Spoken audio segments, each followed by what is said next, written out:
23 июн раиси вилояти Хатлон Давлатали Саид дар маросими гузоштани санги асос дар сохтмони хобгоҳи донишгоҳи давлатии Бохтар ба номи Носир Хусрав иштирок намуд.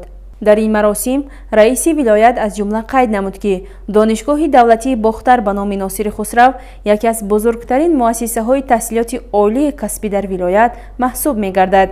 дар донишгоҳ беш аз 20 000 донишҷӯ дар шакли таҳсили рӯзона ва фосилавӣ аз тамоми минтақаҳои кишвар ва зиёда аз 200 нафар аз кишварҳои хориҷ аз ҷумла ҷумҳуриҳои Ӯзбекистону Туркменистон ва Давлати Исломии Афғонистон ба таҳсил фаро гирифта шуданд.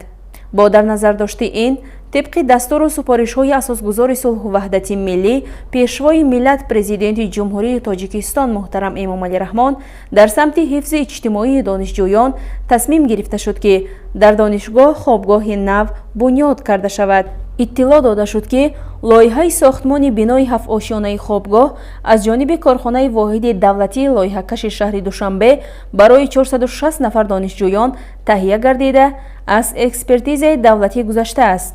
хобгоҳи нав аз толори варзишӣ, бунгоҳи тиббӣ, синфхонаи курси тақвият додани маҳорати омӯзиши ҳунарҳои мардумӣ, анбори нигоҳдории маводҳои хобгоҳ ва дар масоҳати умумии 5810 метри кубӣ ҳуҷраҳои хоби донишҷӯён иборат хоҳад буд. вобаста ба иҷрои стратегияи миллии рушди ҷумҳурии Тоҷикистон, раёсати донишгоҳи давлатии Бохтар ба номи Носири Хусрав тибқи нақшаи генералии шаҳрдорӣ сохтмони бинои дуюми хобгоҳ ва дигар инфрасохторро дар назар дорад.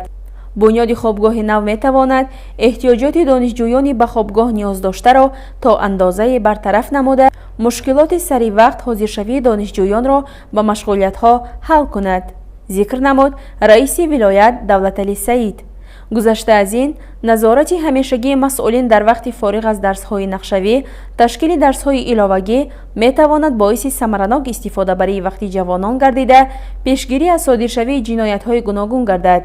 ҳамзамон, бунёди иншооти мазкур бо фарогирии бештари донишҷӯён ба ҷои зисти муваққатӣ дар самти раддабандии донишгоҳ нишонаи мусбат хоҳад буд.